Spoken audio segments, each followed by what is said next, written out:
மனதிலே அடித்து அழைப்பு வைத்திருக்கிறார். இது பெரிதான வாக்கியம் என்று நினைக்கிறேன். அல்லேலூயா. இந்த நாட்கள் மேக்சிமம் எல்லா சபைகளும் சிலுவை குறித்து தியானிக்கிற நாட்களா இருக்கிறது இல்லையா? சில பேர் ஏற்றுக்கொள்கிறார்கள், சில பேர் ஏற்றுக்கொள்ளவில்லை. அது அவங்களுடைய பக்தி விருத்திக்கு ஏதாவது காரியங்கள். நிறைய பேர் சொல்றாங்க, வேதத்தில் நிறைய காரியம் சொல்லி இருக்கிறாரு, அது மட்டும் என்ன 7 காரியம் மட்டும் என்ன நீங்க பிடித்து கொண்டு அதை பத்தி தியானிக்கிறீங்க. நிறைய செய்திகள் யூடியூப்ல மற்ற காரியங்கள்லாம் வருகிறது. எல்லா காரியமும் சொல்லியிருக்கிறாரு. எந்த நேரத்தில் எதை பேசணும் அதை பேசிக்கொண்டுதான் இருக்கும். ஆனா அவர் மரித்தது உண்மை, கண்டிப்பா அதை நினைவு கூறுவோம் இல்லையா? அப்போ மரித்தது உண்மையானால் அதை நினைவு கூறுவோம். நினைவு கூறும்போது மரிக்கும் போது என்ன சொன்னாரு அது நினைவு கூற வேண்டியது அவசியம் தானே இல்லையா? அப்ப குட்பிரடி நம்ம ஆராதனை செய்வது நல்லதா இல்லையா? நல்லதானே, கண்டிப்பா கடைபிடிக்கும் இல்லையா? அடுத்து உயிர்த்தெழுதல் உண்மை, அவர் பிறப்பது உண்மை. ஆகவே அந்தந்த காலகட்டத்தில் என்ன நடக்குதோ அதை குறித்து தியானிப்பது மிக மிகவும் அவசியமா இருக்கிறது. மற்ற நாட்கள் அவர் கொடுத்த வாக்குத்தத்தங்கள், சீஷருக்கு சொன்ன உபதேசங்கள், சபைக்கு சொன்ன சீர்திருத்தங்கள், ஊழியத்தினுடைய காரியங்கள், அதன் எந்தெந்த காலகட்டத்தில் ஆண்டவர் ஒவ்வொரு ஊழியக்காரோட பேசுகிறாரோ அந்தந்த காலகட்டத்தில் அந்த வார்த்தையை ஆவியார் கொடுத்து கொண்டுதான் இருக்கிறார். ஆகவே இந்த நாட்களே ஆண்டவர் தாமே நமக்காக மரித்து உயிரோடு எழுந்த அந்த சிலுவை தியானம் இந்த நாட்கள் சபையெல்லாம் அதை குறித்து தியானித்துக் கொண்டிருக்கிறார்கள். ஆகவே நாமும் அதை குறித்து தியானிப்பது மிகவும் அவசியம் என்று நினைக்கிறேன். அல்லேலூயா. ஆசீர்வாதங்கள், வாக்குத்தத்தங்கள், இதெல்லாம் நம்ம செய்தி கேட்டுதான் இருக்கிறோம் இல்லையா? ஆனா இதுக்கு எல்லாம் மூல காரணம் எங்க இருக்கிறதா? அவருடைய சிலுவை மரணத்துல தான் இருக்கிறது இல்லையா? அந்த சிலுவை மரணத்தை இருக்குது. ஆக மரணத்தை குறித்து நாம் தியானிப்பது இது மிகவும் அவசியமா இருக்கிறது. அல்லேலூயா. ரோமர் எழுதின புத்தகம் எடுப்போம்.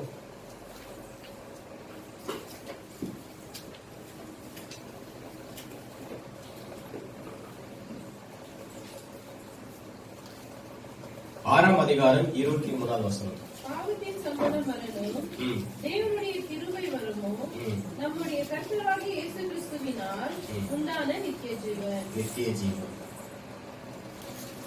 கன்னடத்தில் என்ன வாசிக்கிறீங்களா? கன்னட புக் இருக்கா? ரோமர் 6ஆம் அதிகாரம் 23வது வசனம்.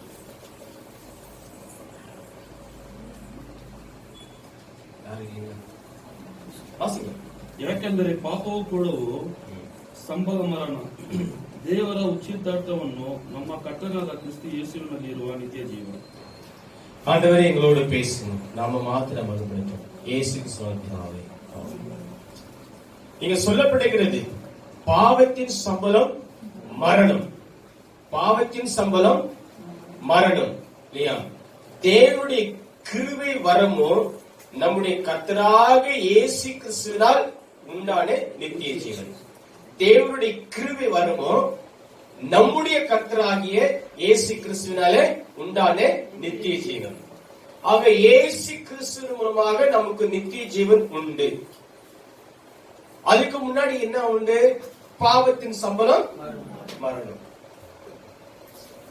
சம்பளம் வாங்கிட்டீங்களா? யாரும் வாங்கி தர மாட்டாங்க. 1ஆம் தேதி ஆனதா பாஸ்டர் சம்பளம், இப்பயே நீங்க சம்பளம் கேட்கறீங்களே அப்படின்னு நினைக்கலாம் இல்லையா? சில பேருக்கு 15ஆம் தேதி இருக்கும், சில பேருக்கு 20ஆம் தேதி இருக்கும், இல்ல இல்லாமல் இருக்கும். நீங்க சொல்ற மாதிரி 1ஆம் தேதி தான் சம்பளம், எப்ப பேசவே கூடாது அப்படி நினைக்கலாம் இல்லையா? சம்பளம் எதுக்கு சம்பளம் கொடுக்கறாங்க? என்ன வேலை செய்யணுமோ அதுக்குரிய சம்பளம், என்ன வேலை செய்யணுமோ அதுக்குரிய சம்பளம் இல்லையா? ஒரு டாக்டர்னா டாக்டருக்கு சம்பளம் கிடைக்கும். அந்த ஹாஸ்பிட்டலே பெருக்கிற வேலை செஞ்சா அதுக்கு ஒரு சம்பளம் கிடைக்கும் இல்லையா? ஒரு போலீஸ் அதிகாரி அதுக்கு ஒரு சம்பளம் கிடைக்கும். கூலி வேலை செய்யப்படும் அதுக்கு ஒரு சம்பளம் கிடைக்கும். ஆகவே சம்பளம் அவர்கள் செய்யற வேலைக்கு தகுந்த மாதிரி சம்பளம் கிடைக்குது இல்லையா? சரி, இங்க என்ன சொல்லப்படுகிறது? பாவத்தின் சம்பளம் மரணம். சம்பளமா சம்பவமா? சம்பவம் கிடையாது.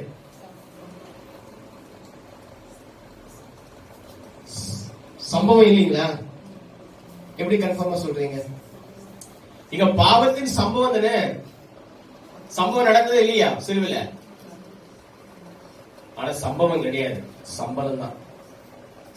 சரி, சம்பளம்னா அப்ப என்ன அர்த்தம்? நம்ம வேலை செய்யறோம், அதுக்கு ஒரு கூலியை பெருக்கிறோம், கொடுக்கல் வாங்கல் இல்லையா? ஒன்று செய்யும்போது இன்னொரு நம்ம என்ன பண்றோம்? பெற்றுக் கொள்கிறோம்.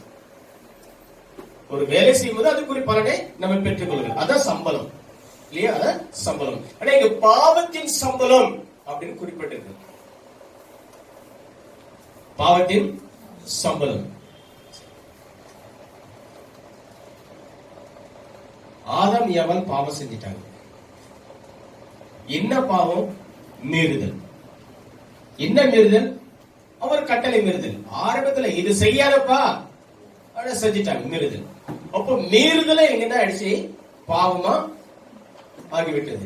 அந்த பாவம் அவர் வாழ்க்கையில ஆண்டவர் அங்க சாபத்தை கொடுத்துட்டாரு. அந்த சாபத்தின் மூலமாகவே அவங்களுக்கு மரணம் கடந்து வந்துட்டு. அவங்களை சாப்பிடக்கூடாது என்று சொன்ன அந்த கனியை சாப்பிட்டது நிமித்தம் அவங்களுக்கு ஒரு மீறுதல் உண்டானது. அந்த மீறுதல் நிமித்தம் ஆண்டவர் அவங்களை என்ன பண்ணாரு? பூமி சபிக்கப்பட்டது. அவர் சொன்னவரை அவங்களுக்குள்ள சாபம் வந்துருச்சு. என்ன சாபனம்? சாபம் மரணம். இது சாப்பிடுகிற நாளுக்கு இனி சாகவே. உண்மைதான் சொன்னாரு.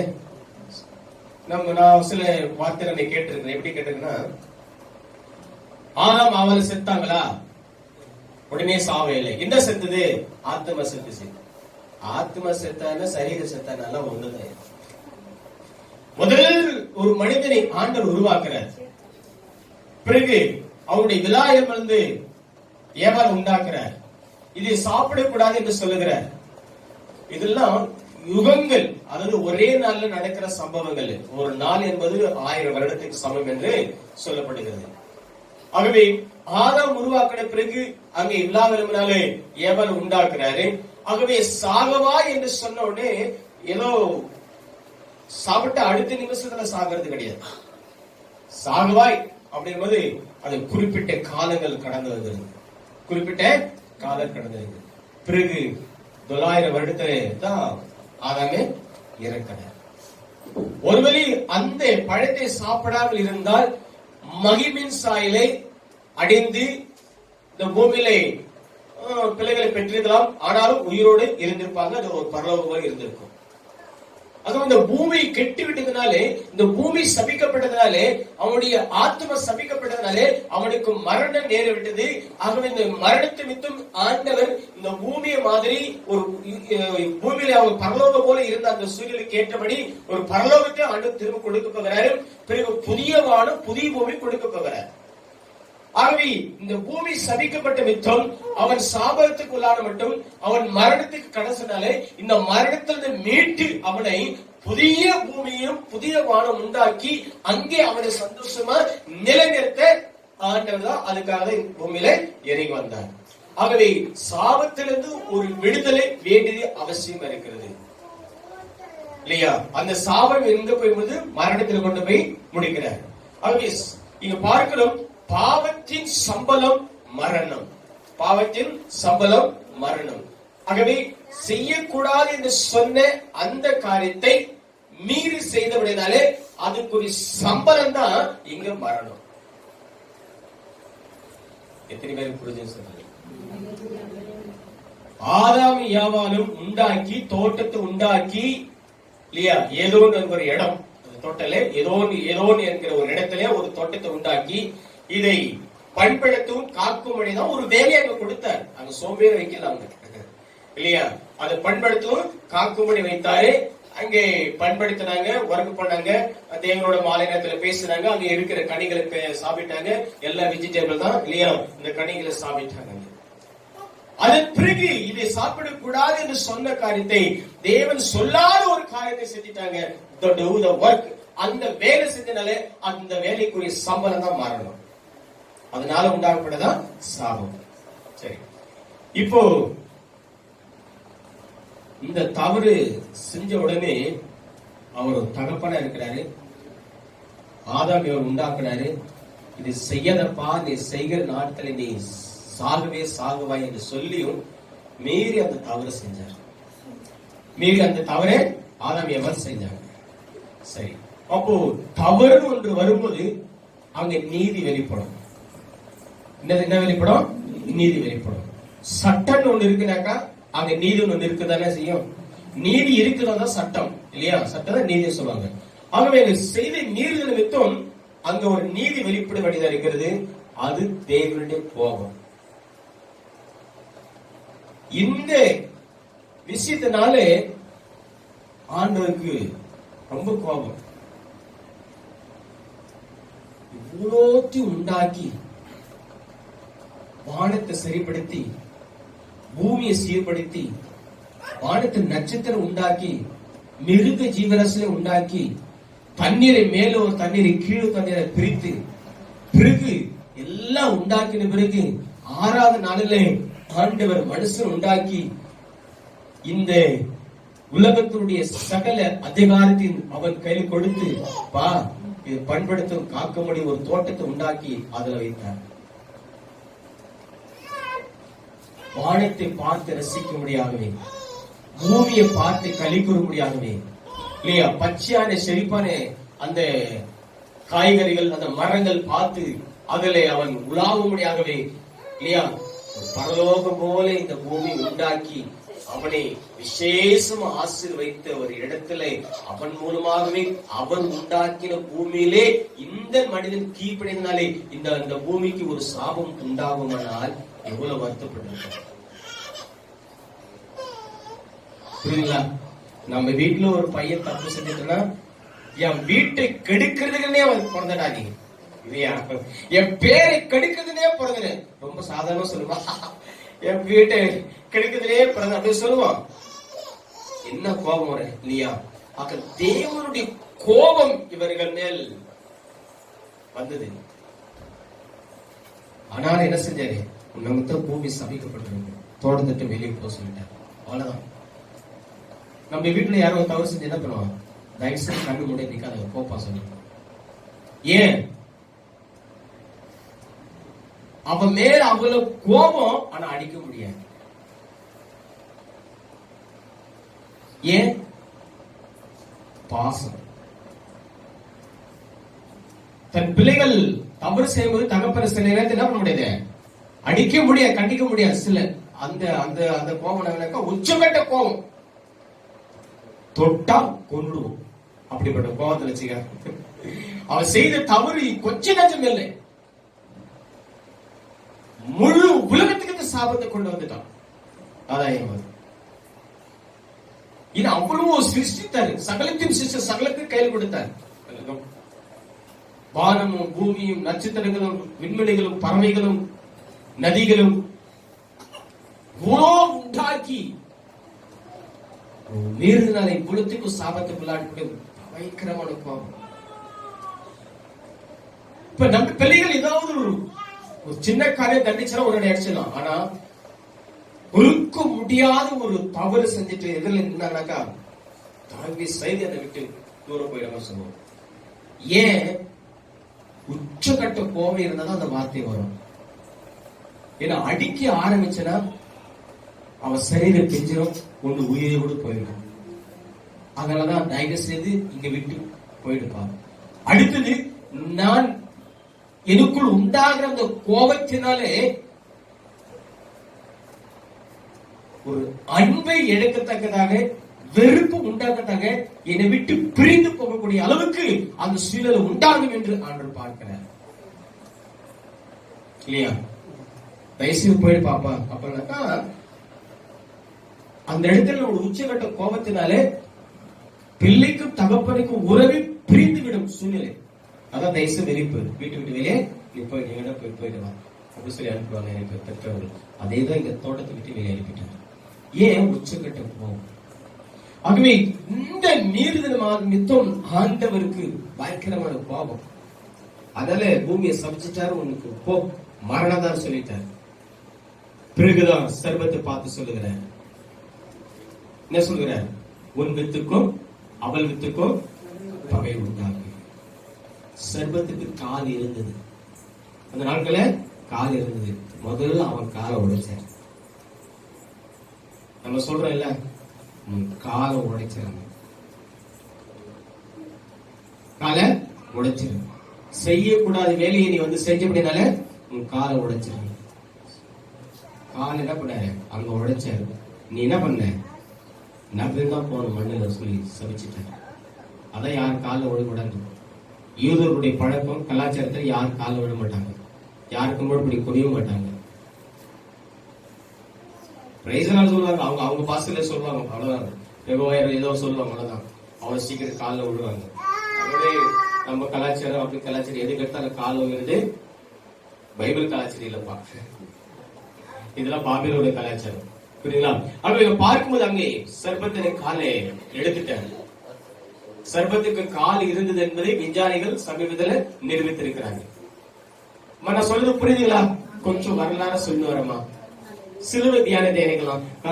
ஆசிரியர் வார்த்தை சொல்லலையே, எனக்கு இப்படி இருக்கு, அதெல்லாம் மற்ற நாட்கள் இருக்குது.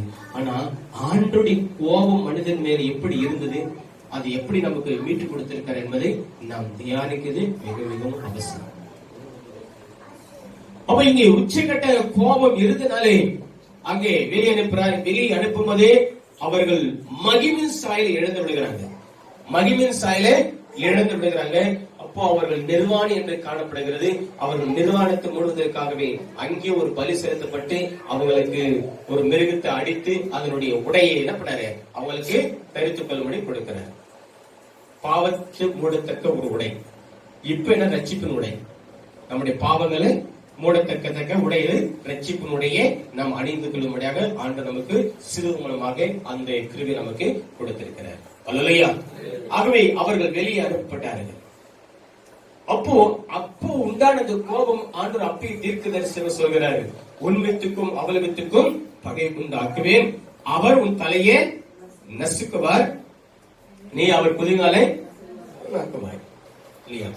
அப்போ அங்கே சொல்லி விடுகிறார். அவள் வித்து என்பது மரியாதை மாத்திரம் குறிக்குது. யோசப்புக்கும் மரியாளுக்கும் பிறக்கவில்லை. இயேசு கிறிஸ்து மரியாளுக்கு மாத்திரம் பிறந்தபடினால்தான் அவள் வித்து என்று சொல்லப்படுகிறது. மீறுதல் செய்யும் போது அங்கே தீர்க்க தரிசனம் வெளிப்பட்டாயிடுச்சு இல்லையா? ஆகவே அந்த நாட்கள்ல உன் தலையை நசுக்கப்படுது சொல்லி. சரி, இப்போ பாவத்தின் சம்பளம் மரணம். இவங்க ரெண்டு பேரும் பாவம் செய்தபடினாலே அவங்களுக்கு மரணம் என்பது நிச்சயமாயிடுச்சு. செய்த தவறுக்குரிய பலன் அங்க மரணம். அவங்க மித்த பூமியே காலகாலமா சாபத்துக்குள்ளாயிடப்படுது. பூமியில பல திட்டங்கள் ஆண்டு வைத்திருந்தார்.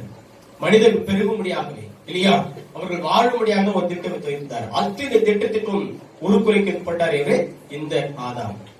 பின்பு பிந்தின ஆதாமா இயேசு கிறிஸ்து இந்த உலகத்துக்கு வந்து இதுல இருந்து மீட்பு கொடுக்கிறார். அல்லேலூயா. சரி, எப்படி மீட்பு கொடுக்கிறார் அப்படி பார்ப்போம். மனிதன் குலம் சாபத்துக்குள்ளாயிடுச்சு. இப்ப ஆண்டவர் கரத்தினால் முதல்ல நேசித்து தன் சாயலாகவே மனிதனை பார்க்கும் போதெல்லாம் தேவனை பார்ப்பது போல தன் சாயலாக உண்டாக்கினார். மனிதன் பார்ப்ப, அதுக்காக அவர் கண்ணு மூக்கல சாயல் இல்லையா? அப்போ மனிதனை பார்க்கும் போதெல்லாம் தன்னை பார்க்கிற மாதிரி தன் சாயலாக உண்டாக்கினதாலே மனிதன் மேல அதிகமா அன்பு இருந்தவருக்கு. மனிதன் மேல ஒரு அன்பு இருந்தது. நல்ல கவனியமா, மனிதன் மேலே அன்பு இருந்தது. ஆனாலும் இவர்கள் செய்த காரியத்தை நிமித்தம் நீதியின் தேவனா இருக்கிறபடினாலே அவர் நீதியின் தேவன் இருக்கிறபடினால என்ன செய்யறாங்க, இவன் செய்த தவறுக்கு கண்டிப்பா மரணம் உண்டு. அது நீதி தேவன். ஆனா இன்னொரு பக்கம் அன்பின் தேவன். அல்லேலூயா. தேவன் எப்படிப்பட்டவரை இருக்கிறார் என்பதை ஒரு 3 காரியம் சொல்லமா. அப்பா 3 பேர் வளைகிறாங்க. சின்ன பசங்க 3 பேருங்களா? ஒரு 3 பேர் வாங்க. இன்னொருத்தர் வாங்க. குட்டி பசங்க 3 பேர் இருக்கிறாங்களா? இப்படி 3 பேர் தான் நில்லுங்க. இப்படி நல்ல நில்லுங்க. கால் பண்ணி முன்னாடி இது மேல நில்லுங்க. சரி, சென்டர்ல நில்லுங்க. குட்டி பசங்க முன் பேர் வரீங்களா? சண்டே கிளாஸ் மேலையா? சரி, இவங்களை வச்சு சொல்லிடுறேன். இவர்கள் உதாரணமா பிதாவானவர். இவரு பிதாவானவர். பிதாவானவர் எப்படிப்பட்டவர் இருக்கிறார்னா பரிசுத்த ஆவியானவரும் இருக்கிறார் இல்லையா? இப்ப பிதாவானவர் 3 தோட்டத்துல காணப்படுகிறார். பிதாவானவர் என்ன பண்றாரு? 3 தோட்டத்துல காணப்படுகிறார். பரிசுத்த ஆவியானவர், பிதாவானவர், குமாரானவர். எல்லாம் கவனிங்க. பிதாவானவர் 3 தோட்டத்தில் இருக்கிறார் உள்ளுக்குள்ள இல்லையா?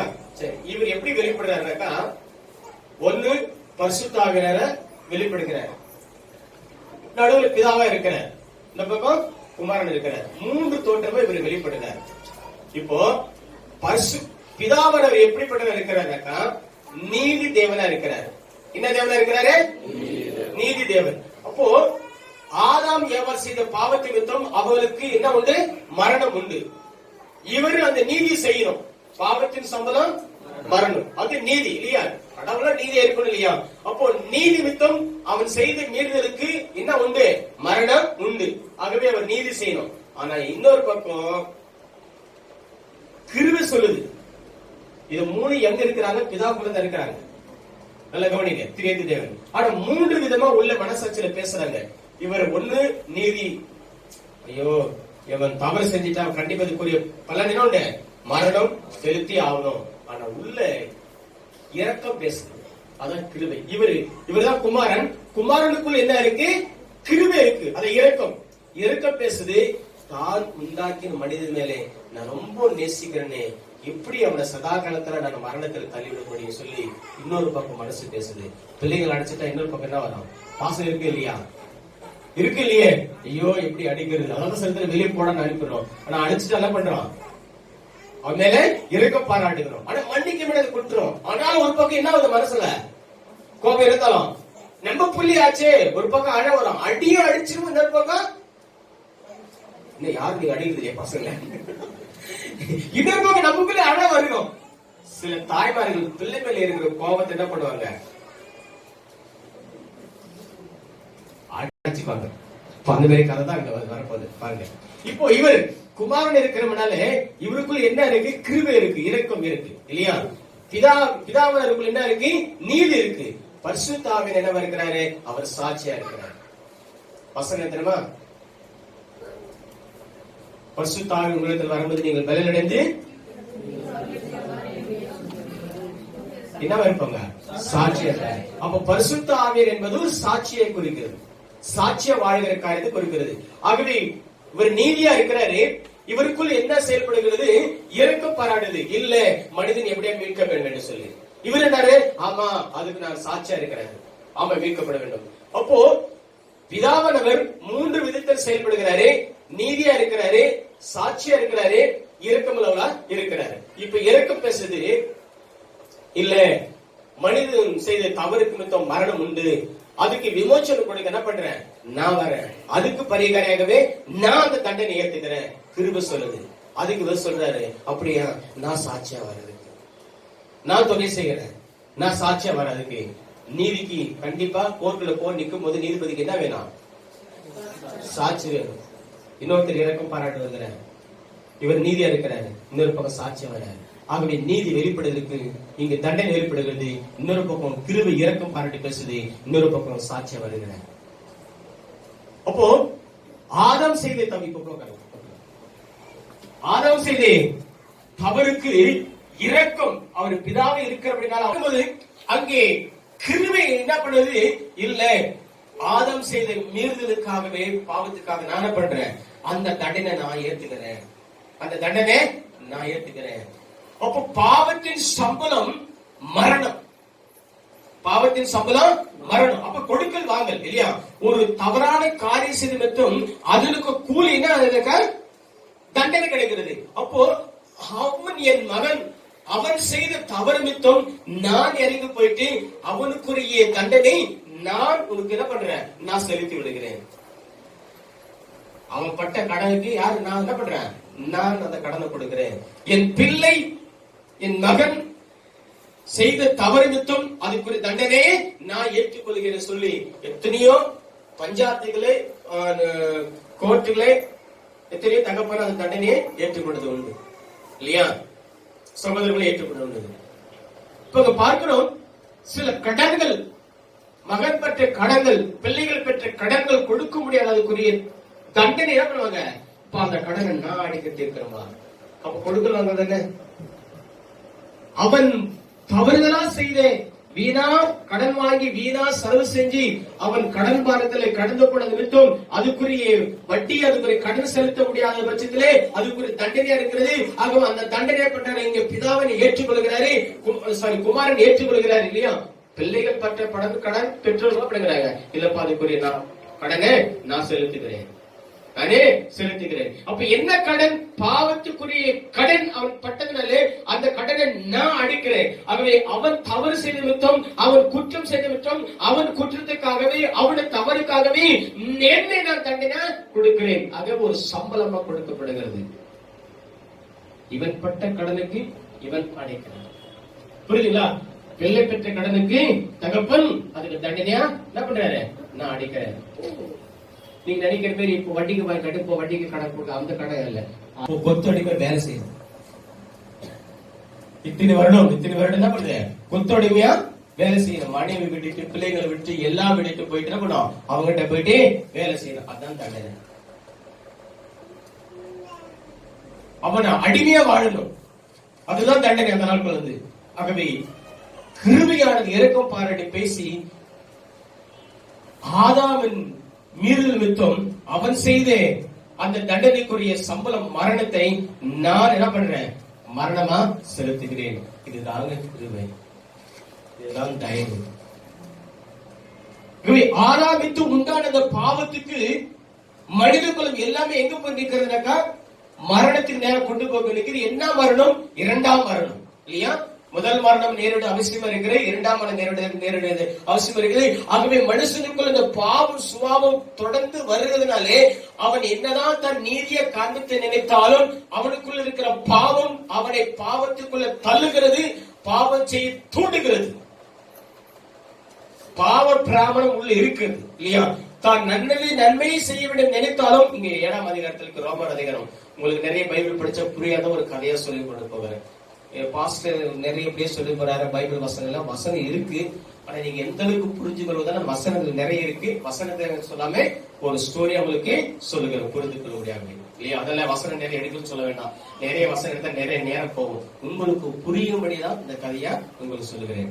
இப்ப பார்க்கும்போது அங்கே அந்த மரணத்துக்குரிய அந்த தண்டனையை ஆண்டவர் இயேசு கிறிஸ்து என்ன பண்றாரு? அவர் எடுத்துக்கொள்கிறார்.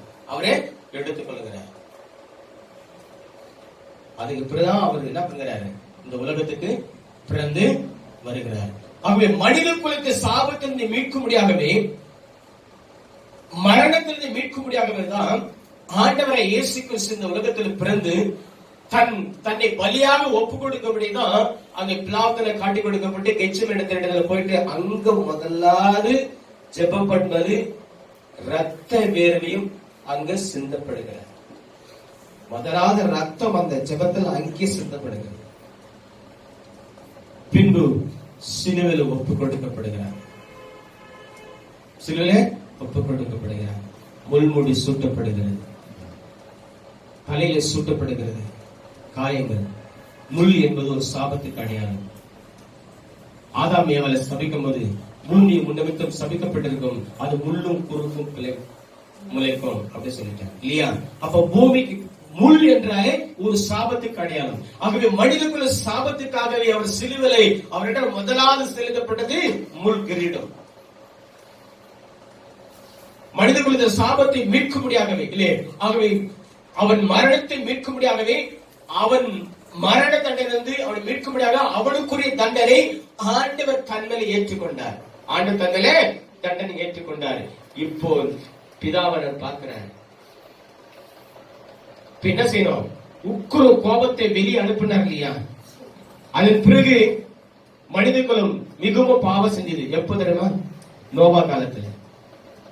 நோவா மாத்திரம் அந்த நாட்கள் நீதிமன்றம் இருந்தார். அப்போ ஒரு அழுவி கொண்டதார். அப்போ ஒரு கோபம் வெளிப்பட்டது. அப்போ ஒரு கோபம் வெளிப்பட்டது. அதன் பிறகு நோவா காலத்துல திரும்ப அந்த பாவம் என்ன பண்ணுது, தொடர்ந்தது. அப்ப என்ன கோபம் வெளிப்பட்டதுனாக்க தண்ணி, கீழே இருந்த தண்ணி மேல இருந்த தண்ணி. அப்ப மேல இருந்த தண்ணி ஃபுல்லா என்ன ஆயிடுச்சு, இறங்கிட்டாங்க. தண்ணியை ஜலத்தை ரெண்டாக பிரித்தார். பூமியில இருக்க தண்ணியும் மேல இருக்க தண்ணியும். இப்ப மேல இருக்கிற தண்ணி அதிகமா காலியானது எப்பனாக்க நோவா காலத்துல தான். வானமும் திறக்கப்படுது, பூமியும் திறக்கப்படுது, மேல இருக்கிற தண்ணி எல்லாம் கீழே வந்துருச்சு. அதனாலதான் இப்ப வெயில் அதிகமா இருக்கு. நோவா காலத்துக்கு முன்னாடி எல்லாம் மழை இல்லை, பனிதான் பெய்து கொண்டிருந்தது. பூமி கூலா இருக்கும், ஆனா சூரியன் இருக்கும். இந்த மாதிரி என்ன பண்ணுது, உடம்புல ரொம்ப சூடாகி அந்த இடத்துல இருக்காது. வந்து நல்லா ஒரு ஏசி போல நல்ல குழு குழு இருப்பாங்க. ஆனா வெயில் இருக்கும், இரவுல நிலாவும் இருக்கும். மனிதனுக்கு நல்லா அழகா சூட்டபுல்லா நல்ல ஒரு இடமா பூமியை வைத்தாரு இல்லையா. ஆகவே வேர்வை சிந்துபடியாகத்தான் மேலுகிற தண்ணீர காலியான பிறகுதான் வெயிலுடைய அந்த வெப்பம் அதிகரித்து தண்ணீரை வடிந்த பிறகு அவரு ட்ரிங்க்ஸ் பண்ணும்போது போதை என்ன ஏன் அதிகமாச்சுனாக்கா அந்த வெயில் தான் காரணம். ஆகவே அவர் வந்து நோவா குடிகார ஆயிட்டாரு அப்படி இல்லை. அதுக்கு முன்னாடி என்னதான் அவங்க வந்து இந்த திராட்சை ஒயினை சாப்பிட்டாலும் அவங்களுக்கு அந்த போதை என்று வரவே வராது. அவங்க உடல்ல நல்ல ஒரு ஆரோக்கியத்தை சுகத்தை கொடுக்க முடியாதான் அந்த நாட்கள் திராட்சை தோட்டத்தை உண்டாக்கி அதை சாப்பிட்டாங்க. ஆக வெப்பம் எப்ப மேல இருக்கிற தண்ணி கீழே வந்ததோ, மேல சூரியன் வெப்பம் அதிகமானதோ, அதன் பிறகு அவர் அந்த ஒயின் காய்ச்சி குடிக்கும் போது அதெல்லாம் அவருக்கு அதிகமா போதையை கொண்டு வந்து விட்டது. புரியுதுங்களா? ஆகவே அதுக்கு முன்னாடி குடிகார என்ன சொல்ல முடியாது. மேலே இருக்கிற தண்ணி கீழே வர வேண்டியது, ஒரு வறட்சி மேல உண்டாக்கப்பட்டது. பூமியில் ஒரு வறட்சி உண்டாயிடுச்சு. ஏன்? இன்னும் அக்கிரமம் இதனாலே அதோட கோபத்தை வெளிப்பட்டாரு. ஆனாலும் அவர் கோபம் இன்னும் தீர்ந்த பாடில்லை. இந்த ஆதாமும் ஏவாளும் கீழ்ப்படியாதபடிக்கு ஒரு குணாதிசயம் உள்ள வந்து ஏதாவது ஒரு மீறுதலை பண்ணி கொண்டுதான் இருக்கிறது, ஏதாவது கண்டித்துக் கொண்டுதான் இருக்கிறதோ. ஒரு பக்கம் தண்டனை போய்க் கொண்டிருக்கிறது, இன்னொரு பக்கம் மரணமே நேரிடுகிறது. இந்த மரணமும் இந்த தண்டனையும் இந்த பூமியிலே மனிதனுக்குள்ள கடந்து வந்தாலும் அது தேவ கோபாக்கனை என்ன பண்ண அதிகரிக்கிறது. ஆனாலும் அவர் கோபம் இன்னும் மாறல. அந்த கோபத்தை தணிக்க முடியாததான் அந்த ஆரம்பத்தில் இருந்த அந்த மீறுதல், அந்த கோபத்தை ஆண்டவர் எங்கு காண்பிக்கிறார்? ஹலோ, இரக்கம் என்பது என்ன என்பது நீங்க புரிஞ்சுக்கணும். இந்த பூமியிலே நாம் செய்கிற ஒவ்வொரு தவறுக்கும் தண்டனை மரண தண்டனையா இருக்கிறது. அது நரகம், அது நரகம். சில பேர் நரகத்தை பூமியிலே அனுபவித்துக் கொண்டிருக்கிறார்கள். அது அக்கிரமத்தின் மிகுதியாக. ஆனாலும் அது நமக்கு கிடைக்காதபடிக்கு முதல் ரட்சிப்பை முதல் தலைமுறை ஏற்றுக்கொண்ட நமக்கு ஆண்டுடைய கிருபை நமக்கு கிடைத்து அந்த மரணத்தை மீட்க முடியாத வேத வசனத்து மூலமாகவே பரிசுத்த ஆவியை மேற்கொண்டு நடக்கும்போது அடுத்து நம்ம பிள்ளைகளுக்கு சந்ததிக்கு என்ன ஆகுது? அது ஆசீர்வாதத்தை கொண்டு போய் சேர்க்கிறது. ஆகவே ஆசீர்வாதம், ஹலோ புரியுதுங்களா? ஆகவே இது வருவதற்கு என்னன்னா ஆண்டவர் நமக்கு சிலுவையில் என்ன பண்ணாரு? அவர் மரணத்தை ருசி பார்த்தார். சரி, அப்போ அப்படிப்பட்ட கோபாக்கினியே நீ போயிடுப்பா, வெளியே போயிடு. யாருப்பா சொன்னாரு? ஆதாமியாக சொல்லிட்டாரு. அந்த உக்கிரத்தின் கோபம், அந்த கோபத்தை கண்டிப்பா கோபத்தை தீர்த்தி ஆகணும். நீதி கண்டிப்பா சரி கட்டி ஆகணும். அந்த நீதி எங்க காண்பிக்கிறார்னாக்கா சிலுவையில தான் காண்பிக்கிறார். என்ன சொல்லிட்டார் குமாரன்? இரக்கம். ஒரு பக்கம் ஒரு இரக்கம் சொல்லுது, இல்ல நான் படைச்ச மனிதன் ரொம்ப நேசித்து என்ன பண்ண மனிதன் உண்டாக்க சொல்ல பிதாக்குள்ள ஒரு இரக்கம் பேசுறது, அதான் குமாரன். அதுக்கு சாட்சியா இருக்கிறது யாரு? பரிசுத்த ஆவியானவர். ஒரு பக்கம் நீதி பேசுது பிதாவானவர், இல்ல நீதினா தப்பு செஞ்சா தண்டனை, நீதி பேசுது. அப்ப தண்டனை ஏற்படுது, நான் ஏத்துக்கிறேன். கிருபை சொல்லுது, நான் ஏத்துக்கிறேன். அந்த கிருபை தான் குமாரன் இந்த உலகத்துக்கு வெளிப்பட்டது. அந்த தண்டனை தான் ஆண்டவர் இயேசு கிறிஸ்து சிலுவையில ஏற்றுக்கொள்கிறார். இப்ப தண்டனை பெறணும். இப்போ பிதாவானவர் நீதி செயல்படணும். என்ன நீதி? பாவத்தின் சம்பளம் மரணம். அப்ப தண்டிக்கணுமா தண்டிக்க கூடாதா? உட்கொள்ள கோபத்தை எங்க காமிக்கணும்? தண்டனை காமிச்சாலும் விட்டார். சிலுவையில ஒப்பு கொடுக்கப்பட்டது. என்ன அடி பின்னிட்டாங்க. கம்பத்துல தப்பு செஞ்சு கம்பத்துல கட்டி வச்சுதான் நடப்பாங்க இல்லையா? கம்பத்துல கட்டி வச்சு அடிப்பாங்க.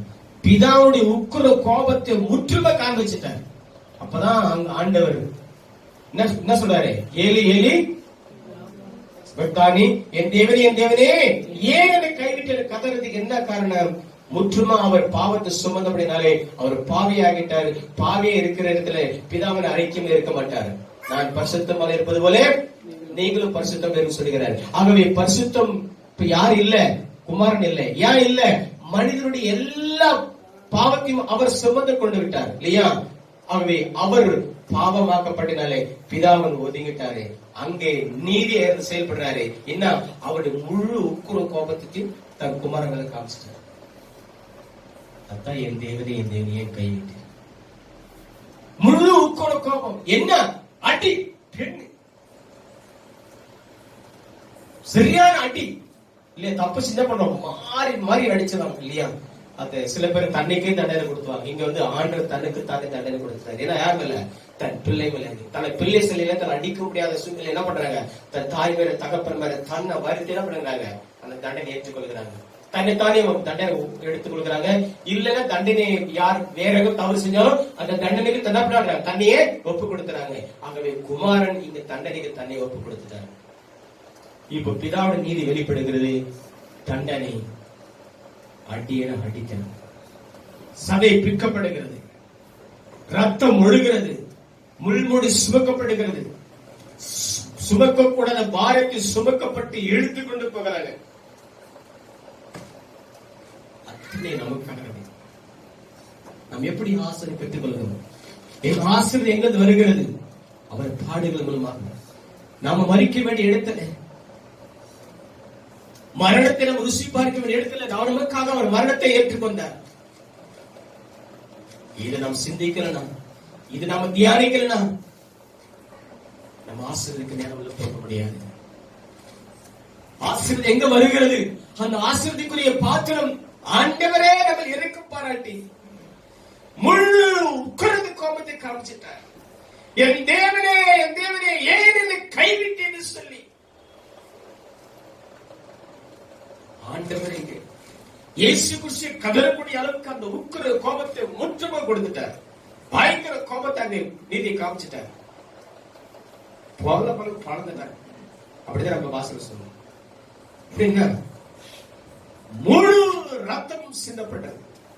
முழு ரத்தமும் கொஞ்ச நஞ்சமா இருக்கிற ரத்தம் கூட என்ன ஆகணும்? வெளியே வந்துடும் சொல்லிதான் அந்த கடைசி நேரத்தை அந்த காடியை வாங்கி குடிக்கிறார். இதுக்கு நம்ம குடிக்கிறாரு. அந்த இருக்கிற கொஞ்ச ரத்தம் கூட கீழே வந்து இறங்கும், அது கட்டியாயிடும். கடைசி நேரத்துல இந்த விழாவில் குத்தம் போடும்போது இருக்கிற அந்த கொஞ்சம் ரத்தம் தண்ணீர் ரத்தமும் வெளிப்பட்டது. முழு ரத்தமும் மனித குலத்துக்காக சிந்தப்பட்டது. முழு ரத்தமும் மனித குலத்துக்காக சிந்தப்பட்டது. மனிதனுடைய பாவத்திற்கு மன்னிப்பு உண்டாகும்படிதான் இயேசு கிறிஸ்து ரத்தம் சிந்தினார். மனிதன் பட வேண்டிய தண்டனையை அத்தனை சிலுவையிலே என்ன பண்ணாரு? ஏற்றுக்கொண்டார். அடிக்கப்பட்டது, காயங்கள், சதைகள் பிக்கப்பட்டது, உடம்பு முழுதும் காயங்கள், அத்தனை தண்டனை அதுக்குரியது.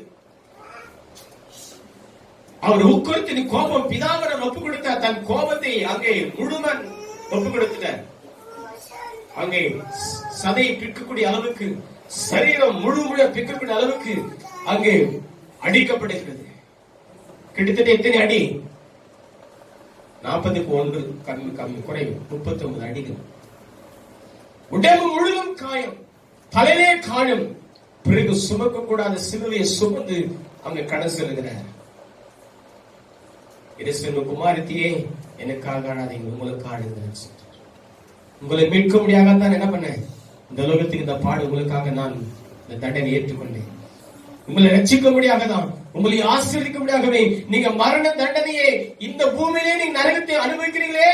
இந்த பாவத்தின் சம்பளம் மரணம். என்ன மரணம்? இரண்டாம் மரணம், நித்திய மரணம். அந்த மரணத்துக்கு நீங்க போகக்கூடாது சொல்லிதான் அந்த மரணத்துக்காகவே நான் இதோ ரத்த சிந்தனை மாத்திரம் இல்லை, அந்த இரண்டாம் மரணத்துக்கு மரணத்தை ருசி பார்க்கிற சொல்லி அங்கே சிலுவையில் தொங்கப்படுகிற உயிர் போகிற நேரம், உயிர் போகிற நேரம் அடிச்சு காயத்தை ஏற்படுத்தி இருக்கிற ரத்தம் எல்லாம் வெளியே வந்துருச்சு.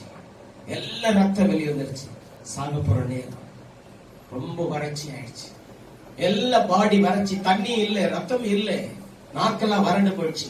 அப்பதான் தாகமா இருக்கு. எங்க ஒண்ணு உள்ள தாகம் அடிக்கப்படுது.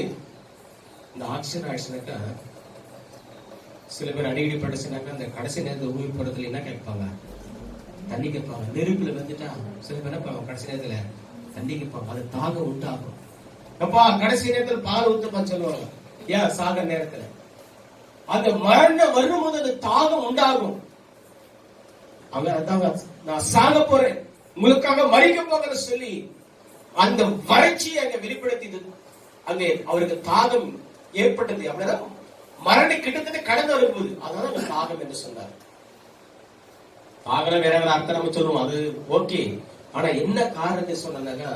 மரண தருவாயில் ஒரு மனிதனுக்கு கண்டிப்பா தாகம் இருக்கும். ஏன்னா அந்த சரீரத்திலிருந்து அந்த உயிர் போகும்போது ஒரு தாகம் உண்டாகும். அதை நிறைய பேர் பால் கொடுப்பா, கடைசி நேரத்தில் தண்ணி ஊற்றுவா, இன்னொன்று ஆட்சியர்களா தேவையில்லை. கிட்டத்தட்ட ஒரு விபத்து ஏற்பட்ட சூழ்நிலை தான் ஆண்டவரை இயேசு கிறிஸ்து சிலுவையில் என்ன பண்ணாரு? அங்க மரணத்தை ருசி பார்த்து கொண்டிருக்கிறார். அதுதான் அங்க தாகம் என்கிறார். தாகம் என்கிறார். எல்லாம் வறட்சி, வறட்சி. உயிர் கொஞ்சம் கொஞ்சமா போய் கொண்டிருக்கிற சூழ்நிலை, உயிர் கொஞ்சம் கொஞ்சமா போய் கொண்டிருக்கிற சூழ்நிலை. இங்கே அடிக்கப்பட்ட ஒரு பக்கம் ரத்தம் சிந்தப்பட்டிருக்கிறது. முழு ரத்தமும் மனித குலத்துக்கு சிந்தப்பட்டது. மனித குலத்துக்கு மீட்க முடியாத பாவத்தை மன்னிக்கும்படியாகவே அந்த ரத்தம் சிந்தப்பட்டிருக்கிறது. இன்னும் வேதத்துல நிறைய டீப்பான காரியம் இருக்கிறது. லேவியாகமம் அதிகாரத்தில் சொல்லப்படுகிறது. வெள்ளாட்டு கடா, போக்கடான்னு சொல்லிட்டு ரெண்டு இருக்கிறது. முதலே வெள்ளாட்டு கடை என்ன பண்ணாங்க?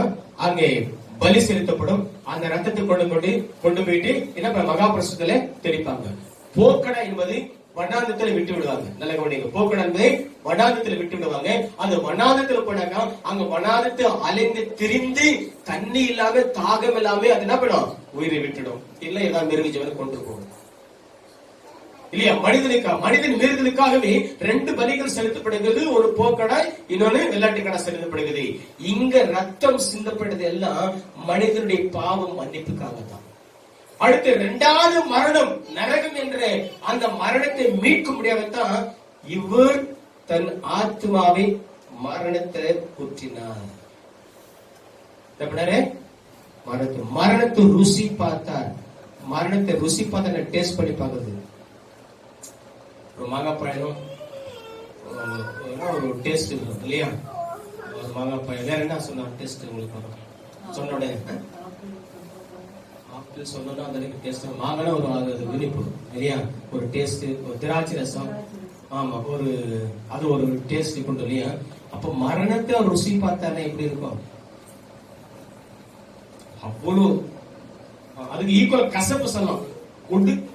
ருசி பார்க்க முடியாத ஒரு கசப்பை போய் ருசி பார்க்க முடியுமா? அதெல்லாம் அந்த காரியங்கள் கொடுத்தாங்க. அவ்வளவு அந்த கசப்பு மரணத்தை அவர் ருசி பார்த்தார். என்ன மரணம் பிரியும் போது ஒரு வேதனை உண்டாகும், திகில் உண்டாகும் இல்லையா? ஆகவே பாதாள் என்கிற மரணத்திலே இரண்டாம் மரணம் நரகத்திலிருந்து தப்புக்க முடியாதுதான் அந்த இரண்டாம் நரகத்தை தன்னை ஆத்மா ஊற்றின. இது இரண்டாவது மரணம். நம்ம யாரும் அந்த நரகத்துக்கு போகக்கூடாதுபடித்தான் நமக்காக மரித்து தன் ஆத்மாவை அந்த நரகத்துக்கு அனுப்பினார், பாதாளத்துக்கு அனுப்பினார். கேட்க முடியாது. இன்னொரு பக்கம் சரீர பிரகாரம் ரத்தம் சிந்தப்பட்டுகிறது நம்முடைய பாவம் மன்னிப்புக்காகவே. இன்னொரு பக்கம் நாமே அந்த இரண்டாம் மரணத்தில் பங்கு பெறாதபடிக்கு பாவத்தின் சம்பளம் மரணம் இல்லை. அந்த நம்முடைய மரணத்தை அவர் ருசி பார்க்க முடியாத தன் ஆத்மாவை மரணத்தை ஊற்றி அந்த மரணத்தை ருசி பார்த்தார். பாதத்தில் இறங்கினார். பதாய் தேவனை கைவிட்டு சொல்லி கெஞ்சி அவர் மரணத்துக்கு உள்ளாக. சில பேர் சொல்லுவாங்க அவர் மறிக்கவில்லை, இமைப்பதில் ஆண்டு கைவிட்டார். மறிக்கலன்னா எப்படி அப்புறம் மறிக்கன்னு சொல்ல முடியும்? மறிக்கல அப்படி எப்படி மூன்றான உயிரோட எழுந்து சொல்ல முடியும்? அவர் இமைப்பதில் விட்டுக் கொண்டார். அவர் மறிக்கலாம் இல்லை, பாவம் மறிச்சதான் பாவத்துக்கு மறிக்க முடியும். சரீர பிரகாரம் மரணம் ஒன்று இருந்தாலும் இரண்டாம் மரணம் ஆகியவை அந்த மரணத்தை அவர் ருசி பார்த்தார் இல்லையா? இரண்டாம் மரணம் நரகத்துக்கள் பாதாளத்துக்கள் அவர் இறங்கினார். இறங்கி என்ன பண்ணாரு? நமக்காக அவர் அந்த மரணத்தை ருசி பார்த்ததாலே அந்த மரணத்தினுடைய என்ன சொல்றது, அந்த கசப்பு, அந்த வலியை அவர் அங்க கொடுத்தார், அர்ப்பணித்தார். பின்பு பிதாவினர் என்ன பண்ணாரு, மீட்டு உயிரோட நம்ம கொண்டு வந்திருக்கிறார். அல்லேலூயா. ஆகவே பாவத்திலிருந்து நம்ம மன்னிக்கும், பாவத்திலிருந்து மன்னிப்பு பெற்றுக் கொள்ளக்கூடிய இயேசு கிறிஸ்து ரத்தம் நமக்கு சிந்தப்பட்டிருக்கிறது. அந்த ரத்தத்தை நம்ம விசுவாசிக்கிறவர்கள் தான் நம்ம ரட்சிப்பை பெற்றுக் கொள்கிறோம். அல்லேலூயா. அந்த ரட்சிப்பை பெற்றுக்கொண்ட நாம் முதலாவது மரணம் அவருக்கு நேரிட்டது, சரீர பிரகாரம் மரணம் நமக்கு கண்டிப்பா வரும். ஏன் வரனா, சரீர பிரகாரம் இந்த சரீரத்தில் இந்த பாவம் வந்ததுனாலே இந்த பாவ சரீரம் மறிக்க வேண்டிய அவசியம் இருக்கிறது. ஆகவே முதல் மரணம் நமக்கு நேரிடும். முதல் மரணம் நேரிட்டத்தான் நம்ம மகிமை சாயலை நம்ம பெற்றுக்கொள்ள முடியும். இல்லையா? நம்ம எல்லாரும் என்ன சரீரம் ஆகணும், மகிமையின் சாய சரீரம் மாறணும். ஆதாம் ஏவாளுக்குள்ளே ஆண்டவர் முதல்ல அவங்க சிருஷ்டிக்கப்படும் போது மகிமின் சாயல அவங்க பெற்றிருந்தாங்க. அதுக்கப்புறம் அந்த மகிமின் சாயல் ஆயிடுச்சு, கெட்டு போயிடுச்சு. ஆகவே அந்த கெட்டு போன சரீரத்துக்குள்ளதான் நம்ம ஜென்மமான நம்ம பிறப்பு வந்து கொண்டு இருக்கிறது. ஆகவே முதலாவது மரணம் நமக்கு நேரிடும். அது என்னன்னா சரீர பிரகாரம் மரணம். இந்த சரீர பிரகாரம் மரணம் அடைவது நம்முடைய ஆத்மா பரதேச இலைப்பாய் கொண்டிருக்கும். இயேசு கிறிஸ்து உயிர்த்தெழுந்த வரும்போது நாம் என்ன பண்ணோம், மகிமின் சாயலே நம்ம போவோம். ஆகவே புதிய சரீரம் நமக்கு உண்டாக்கப்படும். அது மகிமை சரீரமா இருக்கிறோம். அந்த சரீரத்துக்கு பாவம் இருக்காது, போராட்டம் இருக்காது. இப்ப போராட்டம் இருக்குமா? கண்டிப்பா இருக்கும். ஆகதான் அந்த கட்டளை கை கொண்டு நடக்கும் போது நாம பக்தி விருத்திக்கு நடந்து அந்த மகிமை சாயலை பெற்றுக்கொண்டு கிறிஸ்துக்களை மறிக்கும் போது அவர் உயிர்த்தெழுந்து வரும்போது நம்ம மகிமை சாயலை அடைந்து எங்க இருப்போம், அவரோடு கூட இருப்போம். அல்லேலூயா. ஆகவே நமக்கு என்ன இல்ல, இரண்டாம் மரணத்தில் நமக்கு பங்கு இல்லை. யாருக்கு? ரட்சிக்கப்பட்டிருக்கு. ஆகவே ஆண்டவரை இயேசு கிறிஸ்து தன் சொந்த ரட்சனை ஏற்றுக்கொண்டவர்களுக்கு ஆண்டவர் பரலோகத்தை நிச்சயம் வச்சிருக்கிறாரு. ஆனால் இந்த பூமியில வாழக்கூடிய வாழ்க்கை கட்டளைகளில் பிரமாணம் நமக்கு கொடுக்கப்பட்டிருக்கிறது. அந்த கட்டளை பிரமாணம் கை கொண்டு நடப்பதற்கு, சாட்சியா வாழ்வதற்கு பரிசுத்த ஆவியானவர் நமக்கு கொடுக்கப்பட்டிருக்கிறாரு.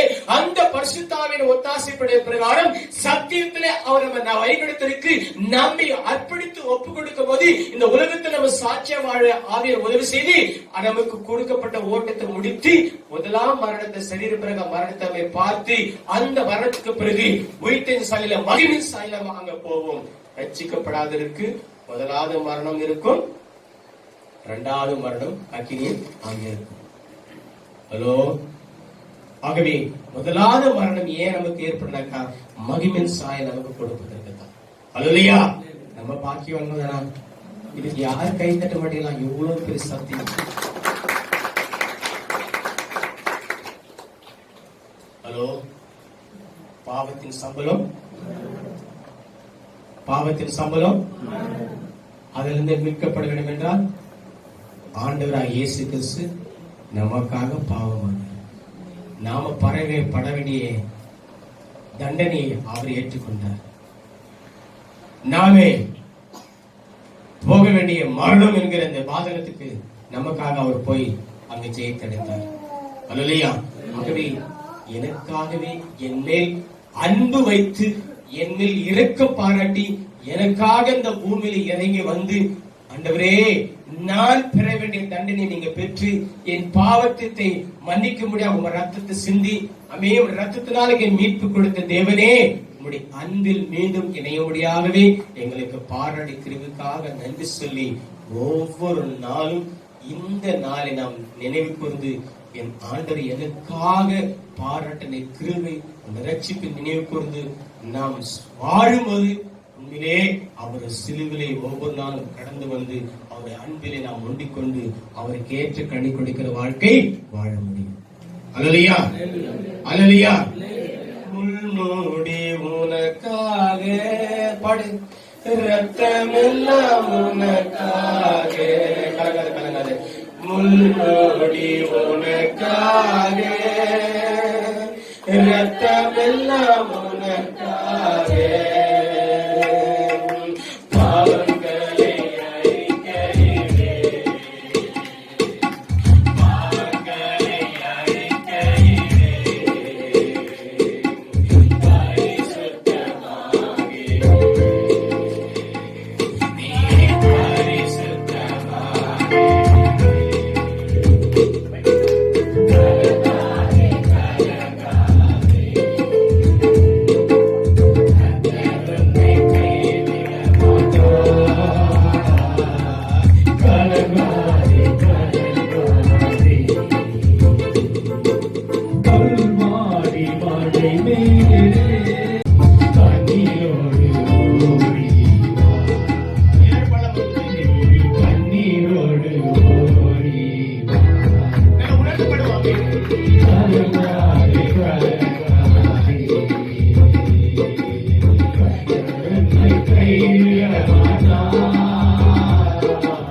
கலங்காதே கலங்காதே.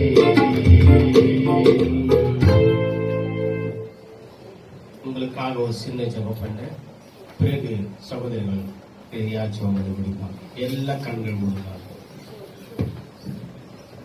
இந்த நாட்கள் நம்ம சத்தியத்தை அறிந்து கொள்ளும்படியாகவே சத்திய ஆக நம்ம பேசியிருக்கிறோம்.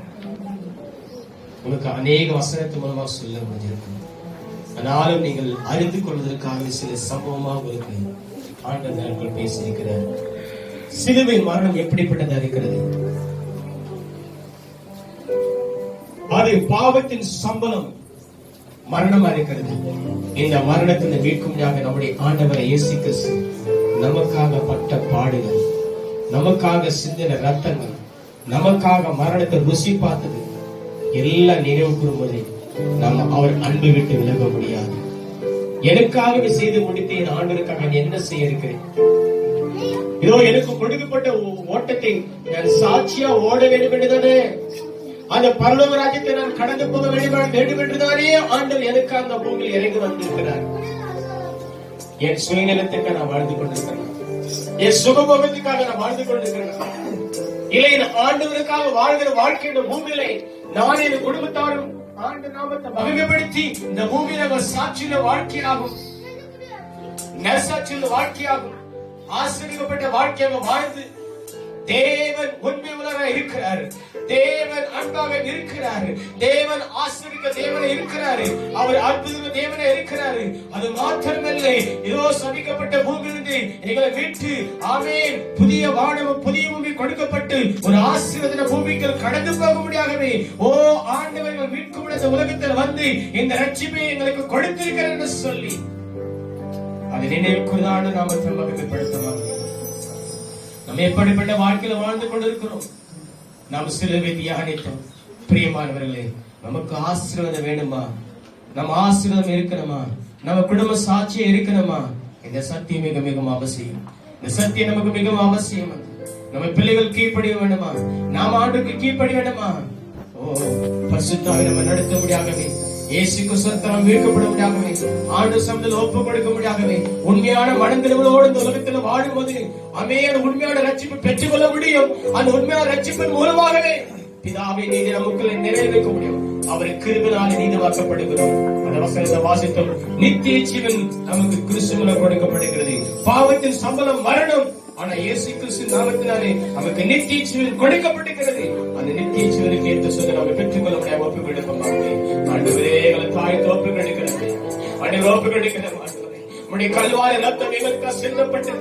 அந்த கல்வாரி ரத்தத்தினால மீட்பு ரட்சிப்பு கொடுத்தீர் ஆண்டவர். அப்பா ஆண்டவரே, ஒவ்வொரு நாளும் நினைவு கூர்ந்து சிலுவை அண்டலுக்கு கடந்து வந்து எங்களை பாவங்களை அறிக்கை செய்து நாங்கள் பரிசுத்தமான வாழ்க்கை வாழிகளை உதவி செய்து நித்திய ஜீவனுக்குள் ஆகி நாங்கள் எங்கள் குடும்பத்தார் எங்க சபையாரும் எங்க இடமந்திர கடந்து வரைகளை உதவி செய்ய முடியாம ஒப்புக் கொடுக்கிறோம்.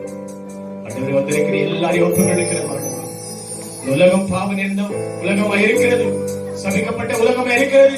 இதோ சாபம் இல்லாத புதிய உலகத்துக்குள் ஆண்டவரை ஆண்டவரை நாங்கள் கடந்து போக பாவம் மீட்பை நாங்கள் பெற்றுக் கொண்டது போல அநேகர் பெற்றுக் கொள்வது தொடர்ந்து எங்களை எடுத்தோம்.